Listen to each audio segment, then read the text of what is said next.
별로 12절 말씀을 한 절씩 교독하겠습니다. 또 그가 내게 말하기를 이 말은 신실하고 참된지라 주 곧 선지자들의 영의 하나님이 그의 종들에게 반드시 속히 되어질 일을 보이시려고 그의 천사를 보내셨도다. 보라, 내가 속히 오리니 이 두루마리의 예언의 말씀을 지키는 자는 복이 있으리라. 이것들을 보고 들은 자는 나 요한이니 내가 듣고 볼 때에 이 일을 내게 보이던 천사의 발 앞에 경배하려고 엎드렸더니 그가 내게 말하기를 나는 너와 내 형제 선지자들과 또 이 두루마리의 말을 지키는 자들과 함께 된 종이니 그리하지 말고 하나님께 경배하라. 또 내게 말하되 이 두루마리의 예언의 말씀을 인봉하지 말라 때가 가까우니라. 불의를 행하는 자는 그대로 불의를 행하고 더러운 자는 그대로 더럽고 의로운 자는 그대로 의를 행하고 거룩한 자는 그대로 거룩하게 해라. 다 같이요. 보라 내가 속히 오리니 내가 줄 상이 내게 있어 각 사람이 그가 행한 대로 아멘. 예수 믿는 사람들은 이 세상을 바라볼 때에 처음과 끝이 있다 그렇게 믿는 자들입니다. 세상은 반복적으로 윤회하고 도는 게 아니라 하나님께서 이 세상을 창조하시고 시작하셨을 뿐만 아니라 이 세상은 마지막에는 끝이 있다. 그 끝에는 하나님께서 약속하신 대로 심판이 있어서 천국과 지옥으로 나누어진 영원한 분리, 그래서 영원한 생명을 누리는 자, 상급을 받는 자가 있는가 하면 하나님과 영원히 분리된 자, 지난주에 말씀드렸듯이 하나님과 단절을 선택한 자들에 대한 하나님의 심판이 있을 것이다 하는 것이 예수를 믿는 사람들이 보는 세상입니다. 한 사람의 생애도 마찬가지입니다. 이 땅에 태어났다가 갓난아이로 태어나게 하신 하나님께서 평생 동안 하나님께서 그의 인생을 주관하고 계시다가 마지막 때에 하나님이 부르셔야 갑니다. 우린 내가 가고 싶다고 하는 게 아니라 하나님이 나를 부르실 때에 모든 사람은 예외 없이 이 세상을 마감해야 하는 때가 옵니다.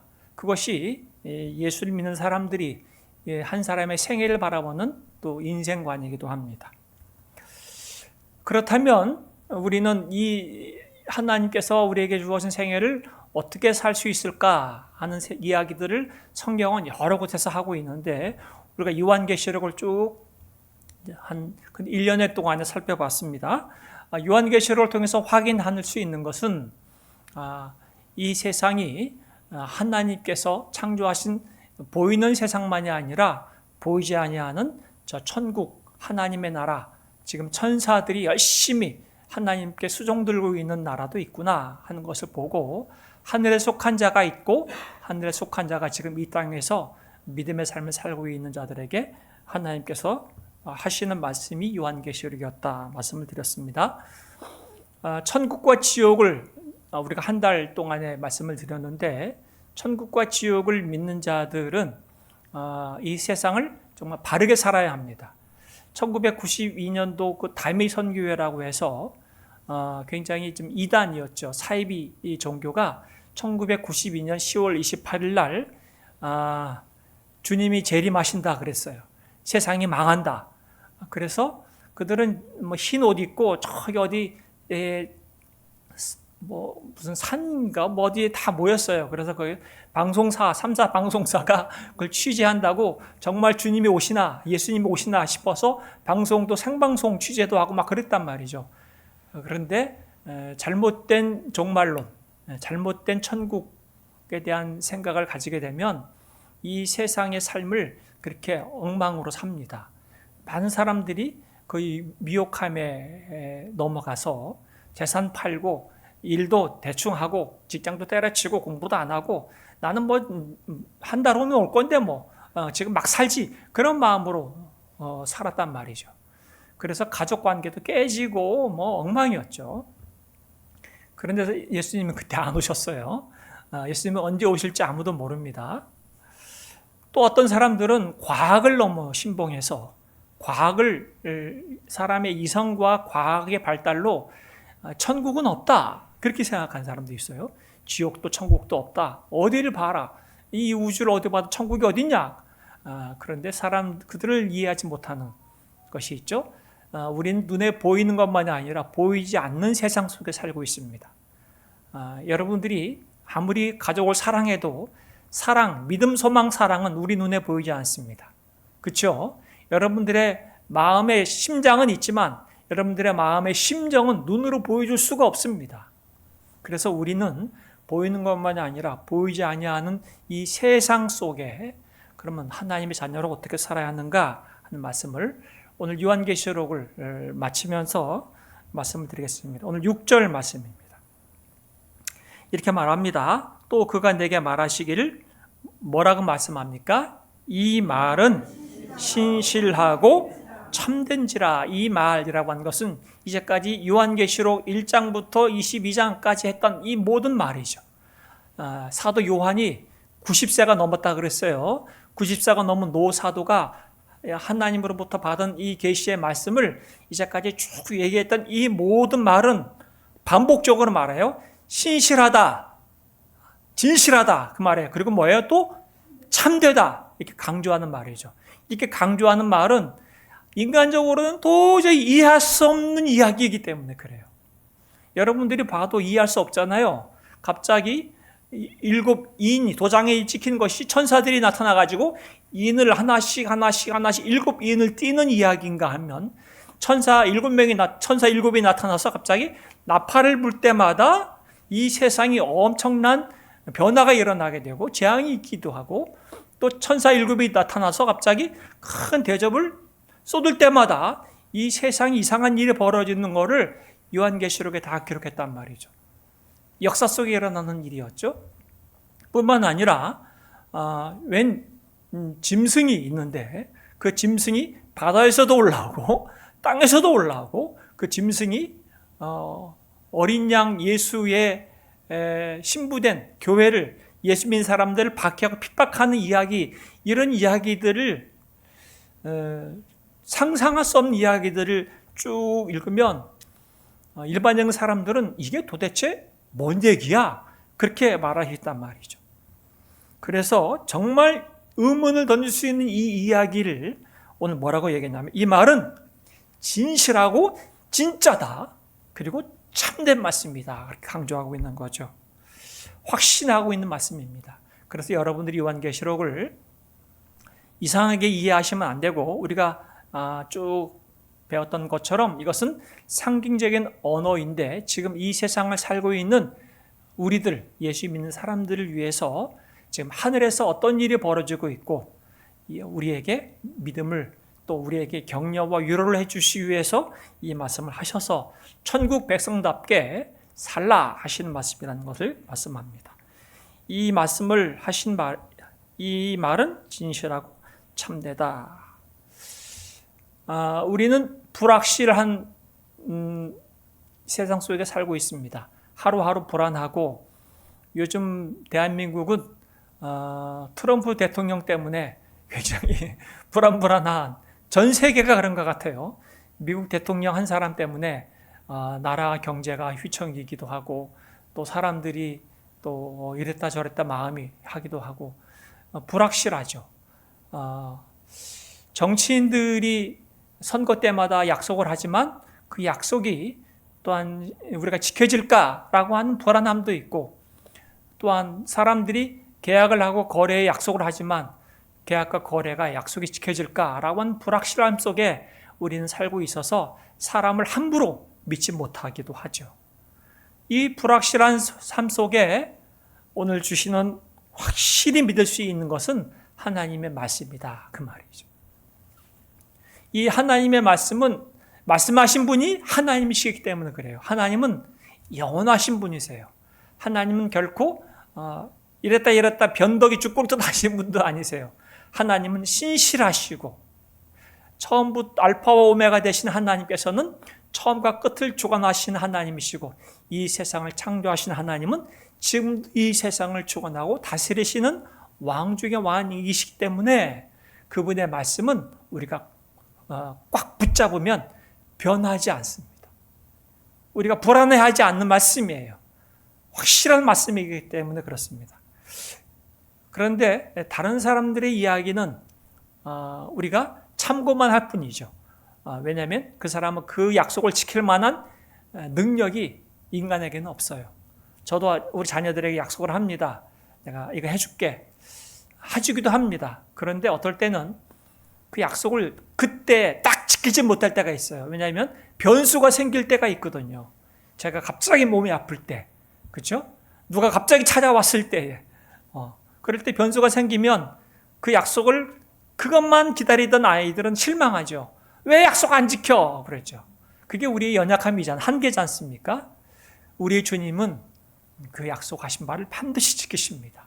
그래서 주의 말씀을 붙잡고 사는 믿음의 사람들이야말로 이 불확실한 이 세상을 살 때에 넉넉함과 흔들리지 않을 수 있는 자기 믿음의 길을 갈 수 있는 힘이 생기는 거죠. 그 주님께서 마지막에 이 말씀을 하시면서 신실하고 진실한 말씀으로 하시면서 뭐라고 약속하시냐? 3번 약속하신 말씀이 7절, 12절, 20절입니다. 3번 나오죠. 빨간색 부분입니다. 보라, 뭐라 그래요? 내가 속히 오리니. 12절, 보라, 내가 속히 오리니. 20절에 내가 진실로 속히 오리라. 이 말씀은 우리 예수님께서 이 땅에서 지금 정말 고생하고 있는 그 당시에 예수 믿는 것 때문에 박해를 받고 있는 시대 아니겠습니까? 너무 힘들게 사는 그 당시의 성도들을 향해서 내가 반드시 오겠다. 이 말이에요. 좀만 기다려라. 내가 반드시 오겠다. 그러니 지금 어려운 이 오늘 하루의 삶을 믿음으로 잘 이겨내거라 하는 격려의 말씀을 하고 있는 거죠. 속히 오시겠다고 하시는 우리 주님의 말씀에 어떤 마음으로 우리는 기다려야 할까? 7절 말씀입니다. 다 같이 읽어보겠습니다. 보라, 내가 속히 오리니 이 두루마리의 예언의 말씀을 지키는 자는 복이 있으리라 하더라. 주님이 속히 오신다고 하니까 그럼 우리는 이 예언의 말씀을 어떻게 해야 한다? 지켜야 한다. 그 말이죠. 주님이 오시니까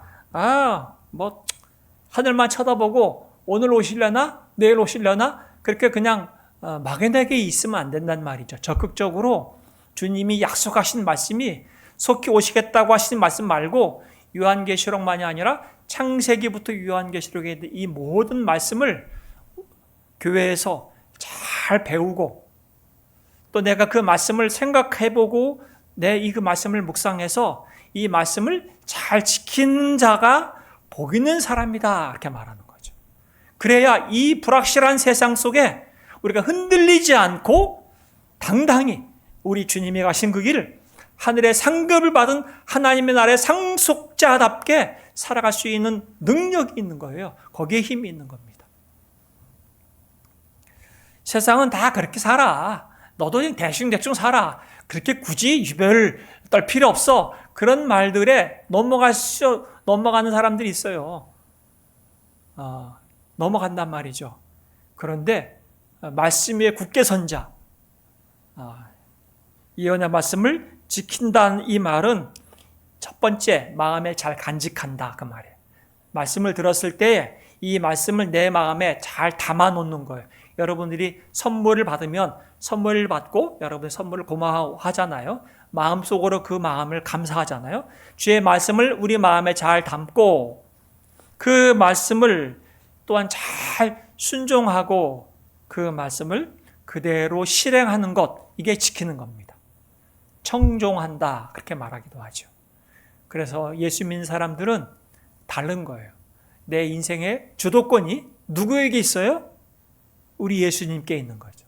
내 인생의 주도권이 예수님께 있기 때문에 예수님이 말씀하시고 예수님께서 가르치시고 예수님께서 가신 그 길을 내가 잘 배우고 그것을 생각해보고 그 길을 따라가는 자, 그게 예수 믿는 사람들인 거죠. 우리의 가정에서 일터에서 우리가 여러 사람들을 만나는 사람 가운데서 예수 믿는 사람들이 이 말씀을 잘 지키면 복이 있는 자다 그렇게 말하는 거죠. 이 세상에 희망을 줄 수 있는 자이기 때문에 복이 있습니다. 우리는 영원한 생명을 받은 자잖아요. 영생을 받은 자. 영생을 믿사옵니다. 이렇게 우리가 사도신경의 마지막에 고백하는데 영원한 생명을 받았기 때문에 지금 이 땅에서의 삶을 우리가 두려워하지 않고 조급해하지 않고 살아갈 수 있고 넉넉한 마음으로 살아갈 수 있는 자들이 예수를 믿는 영생을 누리는 자들이다. 이렇게 말씀하고 있습니다. 11절 말씀에 이렇게 덧붙여서 말씀하세요. 불의를 행하는 자는 그대로 뭐예요? 불의를 행하고 더러운 자는 뭐래요? 그대로 더럽고 의로운 자는 그대로 의를 행하고 거룩한 자는 그대로 거룩하게 하라. 우리의 삶을 살아갈 때에 두 가지 길이 있다 그래요. 어떤 자들은 자기의 삶을 살아가는데 하나님께서 그대로 놔두시면 점점 어디로 가요? 그대로 불의를 행하는 길로 점점 더 불의를 행하는 길로 가고 점점 더 더러워지고 점점 비참한 길로 가는 자가 있는가 하면 어떤 자들은 점점 더 의를 행하고 점점 더 거룩해져 가는 자들이 있더라 그 말이죠. 두루마리 예언의 말씀을 지키는 자는 어떤 자들일까요? 두루마리 예언의 말씀을 지키는 자는 살면 살수록 더 의로워지고 더 겸손해지고 더 거룩해지고 더 주님을 사모하고 더 주님을 갈망하는 자, 주님을 닮아가고 싶어하는 자들의 삶을 살게 되어 있는 거죠. 그런 자가 복이 있다 말씀하고 있는 겁니다. 미라클 우리 호산나 교회 우리 성도들은 예수를 믿으면서 한 해 한 해 교회 나오고 신앙생활 하면서 또 다락방 모임을 하고 믿음의 사람들 만날 때마다 나도 정말 예수 잘 믿고 싶다. 나도 정말 믿음이 잘하고 싶다. 그런 소원을 갖는 것이 가장 인생의 큰 복입니다. 우리 교회 나와서 부자 됐다. 그거 복이 아니에요. 그거 복 아니에요. 우리 교회 나와서 출세했다. 스카이 갔다. 그게 복 아니에요. 그것은 잠시 주는 기쁨이죠. 기쁨. 잠시 얻는 기쁨이죠. 근데 진짜 복은 뭔지 아세요? 교회 나오면 나올수록 정말 예수님을 닮고 싶고 예수님을 더 알고 싶고 나도 저 사람처럼 더 많이 사랑하고 더 많이 섬기고 싶은 마음을 갖고 그런 마음을 갖는 거 어떻게 저런 자리에서 저렇게 그런 넉넉한 마음을 갖고 따뜻한 표정을 지을 수 있을까? 나도 저런 사람이 되고 싶다. 그런 마음을 갖는 것이 진정한 복인 겁니다. 예수님을 따라가면 점점 그런 마음을 갖게 되죠. 우리 예수님께서 내가 속히 오리라 그렇게 말씀하시면서 한 가지 약속을 하셨어요. 이 12절 말씀이 있습니다. 보라 내가 속히 오리니 다 같이 읽어보겠습니다. 내가 줄 상이 내게 있어 각 사람에게 그가 행한 대로 갚아주리라. 주께서 이 땅에 빈손으로 오시겠다고 하셨어요? 아니죠. 주께서 뭘 가져오시겠대요? 각 사람에게, 각각의 사람에게 줄 상을 갖고 오겠다. 알겠어요. 와, 신난다. 이 땅에서 내가 수고를 헛되이 여기지 않으신다는 말이죠. 내가 흘렸던 눈물과 애통함과 그 고단함과 그 무거운 짐진 이 모든 것들을 우리 주님이 다 하실 뿐만 아니라 거기에 대한 상급을 주께서 갖고 오시겠다 그 말이죠. 그러니 이 세상의 수고를 우리가 아낄 필요가 없는 거예요. 잠시 수고하는 것 아니겠습니까? 영원한 우리의 생명에 비해서 지금 내가 할 수 있는 기회는 내가 힘을 다하여서 내가 섬기고 사랑한 것 그것을 주께서 귀히 여기시고 상을 준비해서 오시겠대요. 그러면 신문대로 거두시겠다 하시는 우리 주께서 난 열심히 심어야지 더 사랑하고 더 섬기고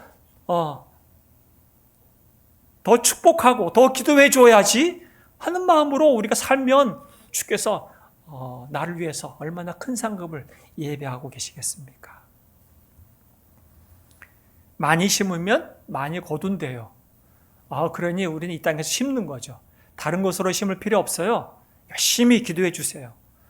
기도 제목을 여러분들이 받으면 기억했다가 메모도 하셨다가 수시로 기도해 주세요. 기도하시고 또 기도했다가 또 갑자기 생각이 나면 전화해서 요즘에 잘 지내지? 축복도 해주시고 격려도 해주시고 또 여러분 여유가 생기면 밥 한 끼 먹자 해서 또 불러서 같이 밥도 먹고 커피도 마시고 차도 사고 뭐 그렇게 하는 거죠.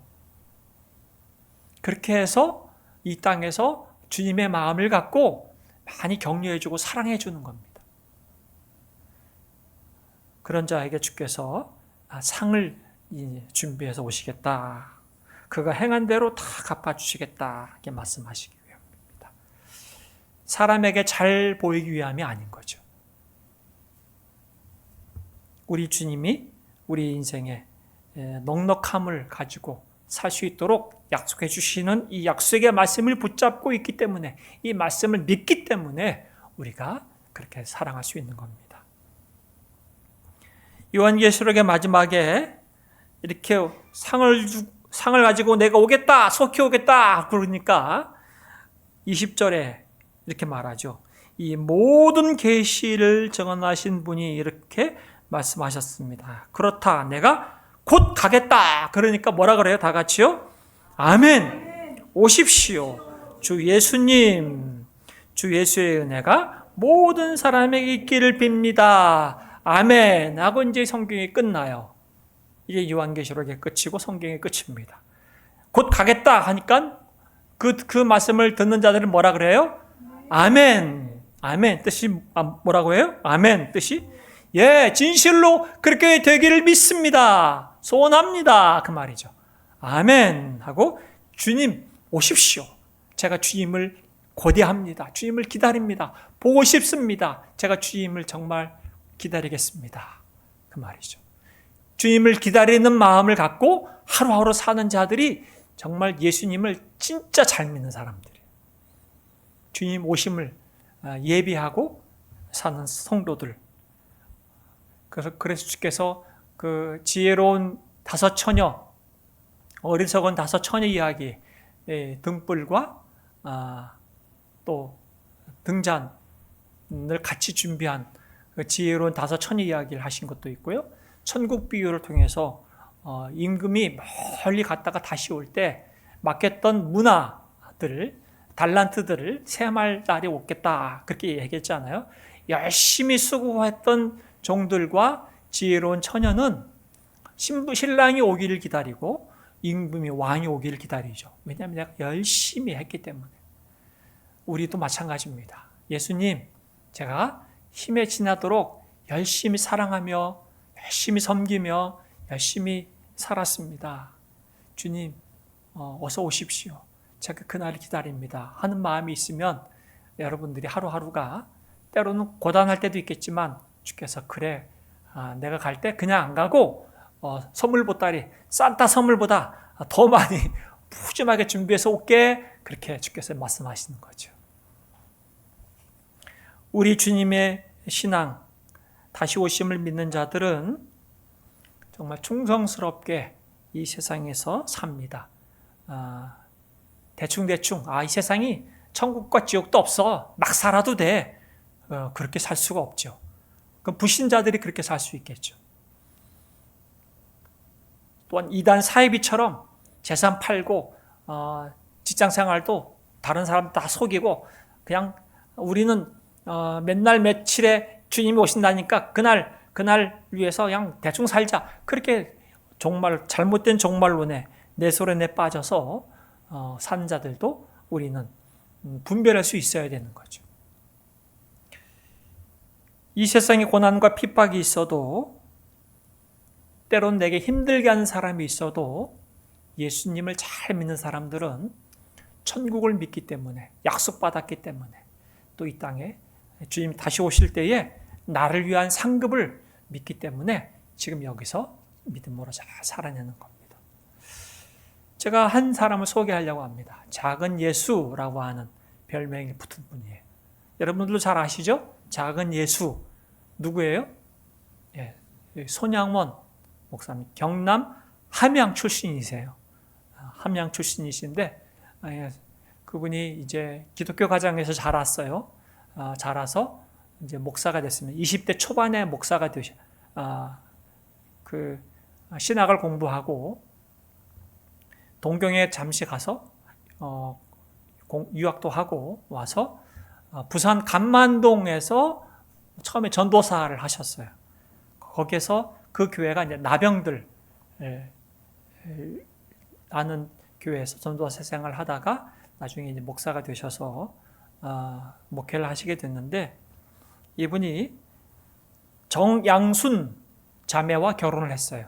우리 교회도 정씨 많은데 이분도 정씨랑 결혼했는데, 정양순 자매와 결혼을 해서 자녀를 낳고 일제 강점기 때 또 잘 신사참배를 거부하고 해방될 때까지 한 5년 동안의 감옥에 갇혔어요. 신사참배도 예수를 믿는 것 때문에 다른 우상 숭배 안 하겠다 하는 마음으로 감옥에 있다가 해방을 맞았습니다. 해방을 맞은 다음에 그가 여수에 가서 이제 목회를 하게 됐는데, 우리가 잘 알고 애향원 아시죠? 여수의 애향원 교회에 가서 거기에도 역시 나병 환자들의 모임이에요. 거기 갔더니 나병들이 있는데 거기 그 병들이 너무 나병 환자들이 그 냄새가 심하고 악취가 심해서 그 젊은 나이에 갔는데 거기 가서 어떻게 목회를 할 수 있겠어요? 그래서 그의 그 자서전에는 처음에 너무 힘들었대요. 그런데 뭐라고 기도한 줄 아세요? 하나님, 저들이 천사를 보일 수 있도록 하나님 저에게 은혜를 주십시오. 그렇게 간절히 기도했대요. 왜냐하면 가까이 가기가 너무 역겨운 거예요. 그렇게 매일 눈물로 기도했더니 어느 날 정말 신기할 정도로 맨날 눈, 코, 입, 손 다 이런 장애를 입은 나병들이 천사를 보이더래요. 그래서 그들의 신방을 가고 그들에 가서 그 고름도 같이 만지고 또 고름을 입으로 또 짜내기도 하고 이마를 맞대고 기도도 해주고 막 그렇게 목회를 하신 거죠. 그러다가 여수 순천 사건이 발생한 겁니다. 여수 순천에서 그때 군인 중에 이제 소위 말해서 좌익에 있는 군인들과 우익 군인들의 반란이 생겨서 이제 거기에 자기 반란군들에 의해서 그 당시에 많은 사람들이 희생이 됐는데, 그 중에 손양원 목사님의 두 아들이 있어요. 사범대학교 다니던 아들, 큰 아들, 장남이죠. 그리고 둘째 아들, 중학교 다녔어요. 순천 중학교 다녔던 두 아들이 신앙 생활을 잘하고 있는데, 그때 신앙생활 기독 동아리 활동을 하는 그 두 아들들에게 신앙생활을 거부를 요구했는데 그들이 끝내 예수님을 믿는 것을 부인하지 않았죠. 믿음을 지켰는데 그들을 총으로 죽인 겁니다. 두 아들이 죽임을 당했어요. 그 아들이 동신이 한 두 아들입니다. 두 아들이 죽었다는 소식을 접해들고 그 목사님과 사모님이 가슴이 철렁하고 통곡을 했죠. 그리고 이제 장례를 치르는데 이 장례를 치르는 이 마음 가운데 내 아들을 죽인 자들이 이제 반란이 다시 수습이 됐어요. 반란군들이 다 잡혔습니다. 그리고 재판을 받고 반란군들이 처형을 당하는데, 손양원 목사님 마음 가운데 두 아들의 죽음을 헛되게 할 수가 없겠다 싶어서 기도하는 중에 그러면 내 두 아들을 죽인 그 아들, 그 자를 아들로 삼겠다는 마음을 가진 거예요. 그래서 그 안경선의 아버지죠. 그 안경선 옆에는 그 목사님이에요. 안경선 목사의 아버지가 안재선인데, 안재선이 그 손양원 목사님의 두 아들을 죽인 자였어요. 그래서 찾아가서 안재선이 사형당할 것을 기다리고 있는데 구명활동을 한 거죠. 딸을 보내가지고 아버지가 그 안재선은 꼭 살려달라고 부탁을 합니다. 그래서 정말 그들이 이해할 수 없는 거예요. 재판하는 사람들이 지금 죽여도 시원치 않은데 살려달라고 애원을 하니까 어떻게 극적으로 안재선은 살아났습니다. 그래서 안재선을 다시 자기 아들로 입양을 합니다. 입양을 해서 신학교를 보내죠. 그래서 안재선이 신학교를 가요. 부산에 있는. 신학교를 갔는데 신학교를 가도 평생 좋은 글씨가 붙여져요. 무슨 이야기죠? 손양환 목사님의 두 아들을 죽인 사람이야. 신학을 공부했지만 중도에 포기해요. 왜냐하면 평생 자기 마음에 큰 트라우마가 있는 거죠. 내가 목사님의 아들을 죽인, 비록 목사님의 아들로 인정을 받았지만 목사님 아들을 죽인 자라고 해서 그가 여기서 더 이상 살 수 없어서 서울에 가서 살다가 아들을 낳고 47에 세상을 떠나게 될 때 그 아들에게 마지막 안경선 아들에게 유언을 하는 거죠. 너 신학교 가라. 그때까지 안경선은 아버지가 누군지 몰랐어요. 왜냐하면 서울 와서 함구했거든요. 애향원, 손양원 이런 얘기는 입 밖에도 꺼내지 않았던 거죠. 그런데 아버지 장례를 치를 때 안경선 목사님이 아버지 장례를 치를 때 손동길 목사님이 오히려 그러니까 손양원 목사님 또 다른 이제 유복자죠. 아들이 와서 책을 하나 주고 간 거죠. 사랑의 원자탄 책을 쭉 읽어보니까 세상에 책 속에 자기 아버지 얘기가 있는 거예요. 그래서 알게 된 거죠. 그래서 안경선 목사님이 애양원을 찾아갔더니 세상에 애양원에 자기 아버지 사진이 또 있는 거예요. 자기 아버지가 손양환 목사님의 두 아들을 죽였고 자기 아버지를 손양환 목사님이 구명활동을 해서 아들로 삼았고 그 아들을 삼은 그 아들이 평생 그 짐을 지다가 세상을 떠났는데 나에게 이런 유언을 해서 내가 목사가 됐구나 하는 것들을 쭉 알게 된 거죠. 손양환 목사님이 작은 예수라고 하는 별명이 있었어요. 장례식 때 이렇게 그가 기도했습니다. 아버지 하나님 감사합니다. 우리 가운데에도 그토록 훌륭한 순교자가 둘이나 나온 것을 감사합니다.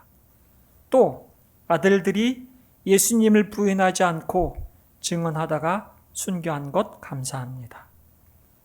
그리고 아들들이 미국에 가려고 한 것 대신에 천국에 간 것 감사합니다. 두 아들들을 죽인 사람을 용서할 수 있는 마음을 주신 것 감사합니다. 아버지 이 모든 것이 감사합니다. 그렇게 기도를 하셨어요. 이 세상이 전부인 줄 알았다면 손양환 목사님은 이런 선택과 이런 믿음의 결정을 할 수 없었을 겁니다. 그런데 손양환 목사님은 이 세상이 전부가 아니고 잠시 살다가 간 이 세상이 아니라 우리에게는 영원한 하나님의 나라, 천국이 약속되어 있다고 하는 것을 믿었기 때문에 나보다 먼저 간 아들들이 나보다 먼저 천국에 가 있다고 하는 확신을 가지셨고 나 또한 이 땅에 살다가 천국 갈 거라는 믿음을 가지셨기 때문에 기꺼이 내 아들들을 비록 죽인 안재선이지만 그 청년을 그 학생을 다시 자기 아들로 입양하고 아들을 삼았을 수 있었던 거죠. 그게 예수님의 사랑. 그래서 손양환 목사님의 별명이 뭐라고요? 작은 예수인 거죠. 작은 예수. 우리에게는 천국이 약속되어 있습니다. 그래서 우리는 누구도 용서할 수 있어요. 우리를 힘들게 하는 사람, 우리가 힘들고 어려움을 당해도 얼마 동안 힘들고 어려움을 당할까요? 그 정도는 참을 수 있어요. 왜요? 우리는 영원한 생명과 하나님의 나라가 우리에게 준비되어 있잖아요. 그 몇 년 못 참아요? 참을 수 있죠. 참을 뿐만 아니라 적극적으로 가서 품고 안을 수도 있죠. 용서할 수 있죠. 제가 축복합니다. 기도해 줄 수 있죠. 그런 자들이 누구인가? 예수 믿는 사람들이에요. 천국을 약속받은 자들이죠. 그런 자들에게 주님이 더 상을 준비해 주신다고 하니 더 많이 사랑하고 더 많이 기도해 주고 축복해 주는 거죠. 우리 자녀들을 위해서 여러분들 더 많이 기도해 주고 축복해 주시고 우리 이웃들을 여러분들에게 그런 마음으로 우리가 축복해 주는 것이 우리에게 주어진 인생의 기회입니다.